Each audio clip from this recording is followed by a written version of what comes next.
Ajith sir நான் சந்திக்க வேண்டியதாக இருந்துச்சு. அவர் எங்கள் செட்டுக்கு வரும்போது நான் வெளியே போயிருந்தேன். நான் அவரை பார்க்க போகிறப்போ அவரை நான் பார்க்க முடியல. என்னையை அஜித் சார் சந்தித்ததே ஒரு சர்ப்ரைஸாக இருந்துச்சு எனக்கு. அவர் அதுக்கப்புறம் எனக்கு ஒரு சர்ப்ரைஸ் கொடுத்தாரு. நீங்கள் விஜய் வச்சு மூணு பண்ணியிருக்கீங்களா அப்படின்னாரு. எனக்கு ஏதாவது கதை அடிச்சிருக்கீங்களா அப்படின்னாரு. சார் ஒரு மாஸ் கமர்ஷியல் கதை வச்சுருங்க சார் அப்படின்னு. அதுக்கு முன்னாடி நீங்கள் ஒரு ரீமேக் படத்தை பாருங்கள், எனக்கு அது பண்ணணும்னு ஆசையாக இருக்குன்னாரு. என்ன ரீமேக் படம் சார்னு அந்த படத்தோட பேரை சொன்னார். விஜய் சார் இப்போ நடிக்கிறது இல்லைன்னு ஆகிப்போச்சு. அஜித் சார் நடித்து பெரிய கேப் ஆகி போச்சு. ஒரு பெரிய மாஸ் கமர்ஷியல் படத்தை அனௌன்ஸ் பண்ணுவார் அப்படிங்கிறது என்னுடைய மிகப்பெரிய கணிப்பு. ஏன் அதை நான் சொல்கிறேன்னு கேட்டிங்கன்னா, பிகாஸ் ஆஃப் மங்காத்தா ரீரிலீஸில் இந்த வசூல் பண்ணிங்கன்னா அப்போது மாஸ் கமர்ஷியல் தான் பண்ணணும்னு அஜித் சார் இன்னத்துக்கு முடிவு எடுத்திருப்பார். இப்போ சமீபத்தில் பரபரப்பான விஷயம் என்னென்னு கேட்டிங்கன்னா, மங்காத்தாவுடைய ரீரிலீஸ் வசூல் தான். இது ரஜினி சாருடைய பாஷா படையப்பாவுடைய ரீரிலீஸ் வசூலை தாண்டிடுச்சு, விஜய் சாருடைய கில்லி படத்தோடைய வசூலை தாண்டிடுச்சு அப்படின்னு பரபரப்பாக போயிட்டு இருக்கும்போது, ஏன் மங்காத்தா 2 அதான் மங்காத்தா 2 வர்றதுக்கான லீடாகவே இந்த மங்காத்தா ரீரிலீஸ் வசூல் பின்னி படல் எடுக்குது, என்ன ரீசன் அப்படின்னு யோசிச்சுட்டு இருக்கும்போது எனக்கு சடார்னு ஒரு ஃப்ளாஷ்பேக் தான் ஞாபகம் வந்துச்சு. என்ன அப்படின்னா, நான் சரஸ்சாரை வச்சு சாணக்கியான்னு ஒரு படம் பண்ணிகிட்டு இருந்தேன். அந்த படம் எனக்கு ஹைதராபாத் ராமோஜி ஃபிலிம் ஷீட்டில் ஷூட்டிங் நடந்துகிட்டு இருந்துச்சு. அப்போ பக்கத்தில் ஒரு கொஞ்சம் அது ராமோஜி ஃபிலிம் ஷீட் பெரிய ஸ்டூடியோ, அது கிட்டத்தட்ட ஒரு ஊரே இருக்கிற மாதிரி இருக்கும். அந்த ஸ்டூடியோவுடைய பரபரப்பு கிட்டத்தட்ட ஒரு ஊர், சின்ன ஒரு கிராமம் இருக்கிற அளவுக்கு இருக்கும். அந்த ஸ்டூடியோக்குள்ளே இன்னொரு செட்டில் வரலாறு படத்துடைய ஷூட்டிங் நடந்துகிட்டு இருக்குது. அப்போது எனக்கு நான் ஷூட்டிங் நடந்துட்டு மறுநாள் ஷூட்டிங் லொக்கேஷன் பார்க்குறதுக்காக என்னுடைய செட்டில் சாங் எடுத்துகிட்டு இருக்கிறோம். ஸோ மாஸ்டர் இதெல்லாம் எடுத்துருங்கன்னு சொல்லிட்டு நான் அங்கேருந்து கிளம்பி நெக்ஸ்ட் டே லொக்கேஷன் பார்க்க அதே ஃபிலிம் சிட்டிக்குள்ளே வேறு சில லொக்கேஷன் பார்க்குறதுக்காக நான் ஆர்ட் டைரக்டரை கூட்டிகிட்டு நான் லொக்கேஷன் பார்க்க போயிட்டேன். நான் லொக்கேஷன் பார்க்க போயிட்டு கிட்டத்தட்ட ஒரு மணி நேரம் 1.5 மணி நேரம் கழித்து தான் மறுபடியும் நான் செட்டுக்குள்ளே வரேன். அப்போ ஆல்மோஸ்ட் ஒரு 12:45 இருக்கும். வரும்போது என்னுடைய அசிஸ்டன்ஸு டீமே சொல்லிச்சு, அஜித் சார் போனார் அப்படின்னாங்க. அஜித் சார் போனார். நாம் பக்கத்தில் செட்டில் தான் வரலாறு ஷூட்டிங்கு, நம்ம செட்டுக்கு சரசாருக்குள்ளே உட்காந்து பேசிட்டு போயிட்டார். உங்களை கேட்டார், டேரக்டர் எங்கன்னு கேட்டார், லொக்கேஷன் பார்க்க போயிருக்காருன்னு சொன்னோம் அப்படின்னாங்க. அப்படியா, சரி ஏதோ சந்தோஷம், நான் மிஸ் பண்ணிட்டேனே அப்படின்னு. ஆமாம் சார் கேட்டாராண்ணா அவர் அப்படின்னாங்க. ரைட்டு ஓகே அப்படின்னா அதுக்குள்ளே எங்களுக்கு 1 மணி ஆகணுன்னா எங்கள் சினிமாவில் வழக்கமாக 1 and 2 எல்லா இடத்துல ஓடுற மாதிரி 1 and 2 லஞ்ச் பிரேக்கு. அப்படி பிரேக் விட்டவுடனே லஞ்ச் சாப்பிட்டுட்டு நான் அதுக்கப்புறம் மதியானத்துக்கு அப்புறம் எடுக்க போகிற சீக்வன்ஸை பற்றி பேசிகிட்டு இருக்கும்போது என்னுடைய அசிஸ்டண்ட் என்கிட்ட சொன்னார், சார் நீங்கள் போய் அஜித் சாரை பார்க்க வேண்டாமா அப்படின்னாரு. நம்ம போய் எதுக்கு போய் அஜித் சாரை பார்த்துக்கிட்டு அதை போயிட்டார். இல்லை சார் உங்களை கேட்டிருக்காரு, அப்போ மரியாதை நிமித்தமாக நீங்கள் போய் மறுபடியும் போய் அஜித் சாரை பார்த்தா தானே ஒரு நல்லாயிருக்கும் அப்படின்னோடனே, ஆமாம் கரெக்டு தான் அதுவும் அப்படின்ட்டு, ஆனால் பார்ப்பாரா அவர் அப்படின்னா, சார் அதெல்லாம் நீங்கள் போய் பாருங்கள் அவரை, பக்கத்து செட்டு தானே அப்படின்னோடனே சரின்னு சொல்லிட்டு நான் என்னையை தூண்டி விட்டு அந்த கோ டைரக்டரை கூப்பிட்டுக்கிட்டு நான் அஜித் சாரை பார்க்கறதுக்காக அங்கே போனேன். எங்கே அவருடைய அந்த செட்டுக்கு போகிறேன். பக்கத்தில் 2 ஃப்ளோர் தாண்டி இருக்குது. அங்கே போனால் அங்கேயும் பிரேக் விட்டு எல்லோரும் அப்படி ரிலாக்ஸ் பண்ணி உட்காந்துட்ருக்காங்க. அஜித் சார் கேரவனில் இருக்காருன்னு சொன்னாங்க. உடனே சரி கேரவனுக்கு கிட்ட போனால் கேரவன் கதவு மூடி இருந்துச்சு. வெளியே அஜித் சாரோட அசிஸ்டன்ஸ் நின்றுட்டு இருந்தாங்க. உடனே சாரை பார்க்கலாமா அப்படின்னு. இல்லை சார் கொஞ்சம் ரெஸ்ட் எடுத்துகிட்ருக்காரு அப்படின்னாங்க. ஓ சரி நான் என் பேர் டைரக்டர் வெங்கடேஷ், சார் எங்கள் செட்டுக்கு வந்தாங்களா, அப்போ நான் வெளியே போயிருந்தேன், சாரை நான் சும்மா ஒரு பதில் மரியாதைக்காக பார்த்துட்டு போகலான்ட்டு வந்தேன், சார்கிட்ட சொல்லுங்கள் நான் அப்புறமா சாரை பார்க்குறேன் அப்படின்னு சொல்லிட்டு நான் என் செட்டுக்கு போயிட்டேன். போனால் எனக்கு அங்கே பிரேக் முடிஞ்சு ஷூட்டிங் ஆரம்பிச்சது. பரபரப்பான ஷூட்டிங்கில் நான் கம்ப்ளீட்டாக மறுபடியும் அந்த அஜித் சார் செட்டுக்கு போகணுன்றதே மறந்துட்டேன். நான் இந்த வேலையில் முடிக்கணும்னு. ஏன்னா அன்றைக்கி நான் சாங்கை முடித்தா தான் நெக்ஸ்ட் டே சீனுக்கு போக முடியும். ஸோ அந்த பரபரப்பில் இருந்து சாங்கை முடிச்சுட்டு ஒரு 6-6:15 அப்புறம் தான் எனக்கு ஞாபகம் வந்துச்சு, ஐயோ நம்ம மறுபடியும் போய் அஜித் சாரை பார்த்துருக்கலாமே, பார்க்கலையே, மிஸ் பண்ணிட்டோமே. சரி ஓகே நம்ம தான் போகணுமே, அவரும் கேரவனில் தூங்கிட்டு இருந்தாருக்கு, நம்ம என்ன பண்ண முடியும், எப்படின்னு தகவல் சொல்லியிருப்பாங்க, வந்துட்டு போகணும்னு தெரிஞ்சிருக்கும்ல, அது போதும் அப்படின்னு சொல்லிட்டு நான் ஷூட்டிங்கை முடிச்சுட்டு பேக்கப்லாம் முடிச்சுட்டு ஹோட்டலுக்கு வரேன். ஹோட்டலுக்கு வந்தால் அங்கே ரிசப்ஷனில் நான் நின்று பேசிகிட்டு இருக்கும்போது திடீர்னு பாஸ் அப்படின்னு பின்னாடி இருந்து என்னை யாரோ கட்டிப்பிடிக்காங்க. யாருன்னு, சாரி பாஸ், வெரி சாரி பாஸ்னு சத்தம். என்னடா இது ரொம்ப பரிச்சயமான குரலாக இருக்குது. அப்படி திரும்பி பார்த்தா அஜித் சார் நிற்கிறாரு. எனக்கு கையும் விடல காலும் விடல. சார் என்ன சார் அப்படின்னா, பாஸ் நீங்கள் வந்தீங்களா, நான் கேரமில் இருக்குன்னு சொல்லி என்னுடைய அசிஸ்டன்ட் சொல்லிட்டாங்களாம். போனோன்னா அவங்கள சத்தம் போட்டேன், உள்ளே அனுப்பியிருக்க வேண்டாமான்னு.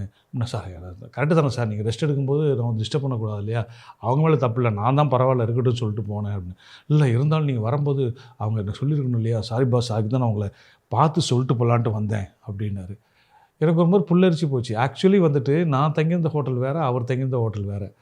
நான் எந்த ஹோட்டல்னு கேட்டு அவர் ஹோட்டலுக்கு போகிறதுக்கு முன்னாடி என்னை பார்க்கறதுக்கு வந்து இது இப்படி வந்து அவர் சொல்லணும் அவசியமே இல்லை. அவர் அப்போ வந்து பெரிய ஹீரோ, நான்லாம் ஒரு சாதாரண டைரக்டரு. அவர் வந்து என்னையை பார்த்து அதை சொல்லிட்டு போகணுன்ற அந்த கேர்ட்டஸியாக, அந்த ஒரு மனிதாபிமானம், அந்த ஒரு பெருந்தன்மை வந்து எனக்கு அப்படியே வியக்க வச்சுது. உடனே ரொம்ப sir okay sir, thank you sir, thank you sir அப்படின்னு சொல்லிட்டு நான் வந்து கிளம்பி அவர் கை கொடுத்துட்டு அவர் வாசல் வரைக்கும் போய் அவர் காரை ஏற்றி அனுப்பிட்டு நான் ரூமுக்கு போயிட்டேன். அந்த ஷூட்டிங் நடந்துகிட்டு இருக்குது. அது ஒரு 15 நாள் ஷெட்யூலு. ஸோ 2 நாள் கழித்து திடீர்னு என்னை சரசார் கூப்பிட்டாரு, வாங்க நம்ம ஹோட்டலுக்கு வாங்க அப்படின்னாரு. ஸோ நான் வந்து சரசார் தங்கியிருந்த ஹோட்டலுக்கு போனால் அங்கே தான் அஜித் சார் தங்கியிருக்காரு. உடனே நான் போனோடனே சரசாருக்கு வந்து அன்றைக்கி மறுநாள் வந்து ஏதோ முக்கியமான நாள், அதற்காக அவர் நைட்டு வந்து எல்லாருக்கும் டின்னர் கொடுக்குறாரு. என்னென்னா டைரக்டரு இந்த மாதிரி ஆட்களை போட்டு டின்னர் கொடுக்குறாரு. உட்காந்துருக்கும்போது அவர் என்கிட்ட வந்து வெங்கடேஷ் அஜித் சார் வராரு அப்படின்னாரு. அப்படியா சார், ஆமாம் நம்ம இந்த சின்ன கெட்டுக்குதற்கு அவரே வர சொல்லியிருக்கேன் அப்படின்னாரு. ஓகே சார் அப்படின்னா கொஞ்சம் கழிச்சு அஜித் சார் வந்தார். வந்தவுடனே வழக்கமாக ரிசீவ் பண்ணி உட்கார வச்சுட்டு பேசிகிட்டு இருக்கும்போது சரசாருக்கு ஒரு கால் வந்துச்சு. ஸோ சரசார் எழுந்திரிச்சு போயிட்டார். நானும் அஜித் சார் மட்டும்தான் உட்காந்துருக்கோம். கிட்டத்தட்ட சரசார் அந்த கால் 20 நிமிஷம் பேசிகிட்டு இருக்கு. அந்த 20 மினிட்ஸ் நாங்கள் 2 பேரும் உட்காந்துருக்கோம். அப்படியே அப்புறம் பாஸ் உங்கள் படங்கள்லாம் பார்த்துருக்கேன் அப்படின்னாரு. நான் சொன்னேன், அப்படியே சம்பத்தம் சார், நான் உங்கள் படங்கள்லாம் பார்த்துருக்கேன் சார், அந்த படம் அப்படி இந்த படம் இப்படின்னு அவர் படத்தை பற்றி நான் சிலாகாசி பேசிகிட்டு இருந்தேன். அப்போ விஜய் சார் வந்து நீங்கள் 3 படம் பண்ணியிருக்கீங்களா அவரை வச்சு அப்படின்னாரு. ஆமாம் சார் அப்படின்னா. ஓகே ஓகே, நீங்கள் அவருக்கு சொந்தக்காரரா அப்படின்னாரு. எனக்கு தூக்கி வாரி போட்டுச்சு. சார் என்ன சார் கேட்குறீங்க? இல்லை கண்டினியூஸாக 3 படம் பண்ணீங்களா அவரை வச்சு, அதனால் கேட்டார். இல்லை சார் அப்படின்னா. யாரும் என்கிட்ட சொன்னாங்க நீங்கள் அவருக்கு ரிலேஷன்னு அப்படின்னாரு. சார் நான் அவரை வச்சு 3 படம் பண்ணார் ஒரு டைரக்டர் சார். அது மட்டும் இல்லாமல் எனக்கு வந்து எஸ்ஏ சார் நல்லா தெரியும், அடிக்கடி அவங்க ஆஃபீஸ் போயிருப்பேன். நான் அவருக்கு சொந்தக்காரங்க கிடையாது சார், ஆனால் அவருக்கு நான் 3 படம் பண்ணதில் கிட்டத்தட்ட சொந்த மாதிரி தானே அப்படின்னு சிரித்தார். சிஸ்டர் எனக்கு யாரோ சொன்னாங்க நீங்கள் அவர் சொந்தக்காரங்கன்னுட்டு அவரை ஜென்ரலாக பேசிகிட்டு இருந்தோம். பேசியிருந்தோடனே சரசார் வந்துட்டார். அதுக்குள்ளே வந்தோடனே அவர் சொன்னார், இந்த மாதிரி வெங்கடேஷ் கூட ஒரு படம் பண்ணுங்க பாஸ், அப்படி மாசாக கமர்ஷியல் ஒன்று பண்ணுங்க அப்படின்னாரு. உடனே அஜித் சார் என்கிட்ட கேட்டார், கதை இருக்கா பாஸ் அப்படின்னாரு. நம்ம அஜித் சார்னா கேட்கவா செய்யணும். சார் கதை இருக்குது சார், செம மாஸ் கமர்ஷியல் கதை சார் அப்படின்னு. உடனே ஓகே ஓகேன்னு சொல்லிட்டு அப்புறம் ஒரு மலையாள படம் வந்துச்சு. அந்த படம் பார்த்தீங்களா அப்படின்னாரு. நான் அந்த படம் பார்க்கல, உண்மையில நான் பார்க்கல சார் அப்படின்னு. அந்த படம் பாருங்கள், அது எனக்கு அந்த படத்துல ஒரு ஐடியா இருக்குது, அது உங்களுக்கு பிடிச்சிருந்தா அதை கூட நம்ம தமிழில் ரீமேக் பண்ணலாம் அப்படின்னாரு. நான் சொன்னேன், சரிங்க சார் நான் பார்க்குறேன், அந்த படத்தை பார்த்துட்டு நான் பேசுகிறேன் சார், அப்படி நம்ம மாஸ் கமர்ஷியல் ஒன்று பண்ணலாமா சார் அப்படின்னு. அப்படி சிரித்தார், வாய் விட்டு சிரித்தார். சிரிச்சுட்டு இல்லை பாஸ் நம்ம பண்ணுவோம், நான் வந்து நீங்கள் அந்த படம் பாருங்கள் மலையாள படம் பார்த்துட்டு நம்ம பேசுவோம், அதுக்கப்புறம் நம்ம என்ன டிசைட் பண்ணலாம், உங்களுக்கு நம்ம பிஆர்ஓ நம்பர் தெரியுமில்ல அப்படின்னாரு. அதான் நம்ம சுரேஷ் சந்திரா, எல்லாம் இன்றைக்கி தான் அஜித் சார் ஃபேன்ஸ் அத்தனை பேருக்கும் தெரியும் சுரேஷ் சந்திராவை. அவர் தெரியுங்களா? நான் தெரியும் சார் அப்படின்னு. அவரை கான்டாக்ட் பண்ணுங்கள், நம்ம மீட் பண்ணலாம் அப்படின்னு சொன்னார். அதுக்கப்புறம் பரஸ்பரம் கொஞ்ச நேரம் பேசிட்டு அவர் கிளம்பி போயிட்டார். நானும் சரசாரம் உட்காந்து மற்ற ஜென்ரலாக பேசிகிட்டே இருந்தோம். அப்போ திடீர்னு சரசார் வெங்கடேஷன் வாங்க அப்படின்னாரு. நான் எழுந்திரிச்சு போனேன். அந்த பாருங்கள் அப்படின்னாரு. விண்டோ வழியாக பார்த்தா இங்கே எங்கள்கிட்ட பேசிட்டு போனால அஜித் சார், அவர் போய் ரூமில் போயிட்டு ட்ரெஸ் சேஞ்ச் பண்ணிட்டு போய் ஸ்விம்மிங் பூலில் மணி கிட்டத்தட்ட அப்போ வந்து ஒரு 9:30 10 o'clock இருக்கும், ஸ்விம்மிங் பூலில் ஸ்விம் பண்ணிகிட்ருக்காரு. பார்த்தீங்களா என்ன டெடிக்கேஷன் பாருங்கள், ஸ்விம் பண்ணுறது அவ்வளோ ஃபிட்னஸ் இருக்குது. நம்ம கூட வந்து பேசிட்டு முடிச்சுட்டு போய் பார்ட்டி பாருங்கள் ஸ்விம் பண்ணிகிட்ருக்காரு அப்படின்னாரு. நான் உடனே பார்த்துட்டு நாங்கள் மறுபடியும் வந்து உட்காந்து பேசிட்டு அந்த இரவு முடிந்துன்னு வச்சுக்கோங்க. அப்புறம் சென்னை வந்தவுடனே நான் வந்து சுரேஷ் சந்திரா அவர்களை ஃபோன் பண்ணி பேசி அஜித் சாரை மீட் பண்ணணும், நான் பேசிட்டு சொல்கிறேன் பாஸ் அப்படின்னாரு. அதுக்கப்புறம் 2-3 தடவை கால் பண்ணி அதுக்கப்புறம் அந்த மீட்டிங் என்னென்ன காரணங்களாவோ அது தள்ளி போச்சு. கடைசியில் அது நடக்கலை. அது நடந்துருந்துச்சுன்னா நிச்சயமாக அவரை வச்சு நான் எப்படியாவது ஒரு மாஸ் கமர்ஷியல் படம் பண்ணியிருப்பேன் நம்பிக்கை எனக்கு இன்றைக்கும் உண்டுன்னு வச்சுக்கோங்க. அது மிஸ் ஆகி சினிமாவில் இந்த மாதிரி நல்ல சில வாய்ப்புகள் நம்மளை அறியாமலே மிஸ் ஆகிரும். அது காரியமே தெரியாது. அப்படி தான் எனக்கு அந்த படம் அஜித் சார் கூட பண்ண வேண்டிய ஒரு கமர்ஷியல் படம் மிஸ் ஆயிடுச்சு. சரி, இப்போ மங்காத்தா ரீரிலீஸுக்கு வரும். இந்த மங்காத்தா ரீரிலீஸு இவ்வளோ பெரிய வசூல் பண்ணி இது வந்து ஒரு பெரிய ஒரு மாஸான ஒரு விஷயத்தை க்ரியேட் பண்ணியிருக்கும்போது இதனுடைய விளைவு என்னவாக இருக்கும் அப்படின்னு யோசிக்கும்போது எனக்கு வந்து 2 தாட் தோணுச்சு. ஒன்று என்னென்னா, இப்போ வந்து அஜித் சாருடைய லாஸ்ட் 2 படங்கள் பார்த்தா விடாமுயற்சி, ஜிபியை விட மங்காத்தா அதிகமாக கலெக்ஷன் பண்ணியிருக்குன்னு சொல்கிறாங்க. அப்படின்றப்போ என்னக்காக மங்காத்தா ரீரிலீஸில் இவ்வளோ வசூல் பண்ணிச்சுன்னா, அஜித் சாருடைய ஃபேன்ஸும் வெகுஜன ரசிகர்களும் அஜித் சாரை இன்னும் மாஸ் ஹீரோவாக பார்க்குறாங்க. அப்போ அவருக்கு இன்னும் மாசான படங்கள் தேவைப்படுது. ஒரு தீனா, மங்காத்தா, இந்த மாதிரியான பில்லா, அதாவது பில்லா ரீமேக் பண்ணாங்களே, அந்த மாதிரி அஜித் சாருக்கு ஒரு மாஸ் கமர்ஷியல் படங்களை இன்னமும் ஆடியன்ஸ் வந்து அவரை வந்து பார்த்து கொண்டாடுறதுக்கு ரெடியாக இருக்காங்க. அஜித் சார் வந்து கொஞ்சம் டிஃப்ரெண்ட்டாக பண்ணுவோம், இதே மாதிரி பண்ணிகிட்டு இருக்கிறதுங்கிறது வேண்டாம்னு தான் அவர் விடாமுயற்சியும் ஒரு டிஃப்ரெண்ட்டான ஒரு சப்ஜெக்ட் செலக்ட் பண்ணார். அப்புறம் ஜிபி வந்து உங்களுக்கு எல்லாத்துக்குமே தெரியும், அது வந்து பயங்கர ஒரு மாதிரி ஒரு ஃபேண்டசி கலந்த ஒரு மாசு கமர்ஷியல் எல்லாம் சேர்ந்து ஒரு வித்தியாசமான கலவையில் அந்த நம்ம டைரக்டர் கொடுத்துருந்தார் அந்த படத்தையும் ரசித்தாங்க. இப்போ அவர் கூட தான் அடுத்த படமும் பண்ண போகிறாருன்னு ஒரு நியூஸ் எல்லாருக்குமே தெரியும். ஒன்று தெளிவாக தெரிஞ்சு போச்சு, மங்காத்தா ரீரிலீஸ்க்கு அப்புறம் அஜித் சாருக்கு நிச்சயமாக மாஸ் கமர்ஷியல் படம் கொடுத்தா அது ஹிட்டு அப்படின்னு. அது அஜித் சாரை கூட யோசிச்சிருக்கலாம். அநேகமாக இன்றைக்கி சினிமாவில் இருக்கக்கூடிய கமர்ஷியல் டைரக்டர் யாருக்கா ஒருத்தருக்கு விரைவில் அஜித் சாருக்கு ஏற்ற மாஸ் கமர்ஷியல் கதை இருக்கான்னு கேட்டு வரலாம். எல்லோரும் கொஞ்சம் அந்த மாதிரியான டைரக்டர்ஸ் ரெடி ஆகிக்குவாங்க. எப்படினாலும் உங்களுக்கு ஒரு அழைப்பு வரலாம். அவருக்கு தேவை மாஸ் கமர்ஷியலுங்கிறது தான் மங்காத்தா மறுபடியும் ப்ரூவ் பண்ணியிருக்கு. இன்னும் சொல்லப்போனால் எஸ்கேக்கும் வெங்கட் பிரபுவும் சேர்ந்து பண்ண போகிற படம் கொஞ்சம் கொஞ்சமாக டிலே ஆகிட்டு இருக்குது. திடீர்னு மங்காத்தா 2 கூட வரலான்றது என்னுடைய கெஸ்ஸு. எதுவாக இருந்தாலும் என்ன, அஜித் சார் ஃபேன்ஸ் வந்து நிச்சயமாக எந்த மாதிரி படம் கொடுத்தாலும், அதுவும் அஜித் சார் வச்சு மாஸ் படம் கொடுத்தா கொண்டாடி தீர்த்துருவாங்கன்னு தெரியும். இந்த மங்காத்தா ரீரிலீஸு வசூலில் அதை ப்ரூவ் பண்ணி என்றைக்குமே வந்து அஜித் சாருக்கு மாஸ் படம் கொடுத்தா அது ஷுவர் ஷாட் அப்படிங்கிறத ப்ரூவ் பண்ணியிருக்கு.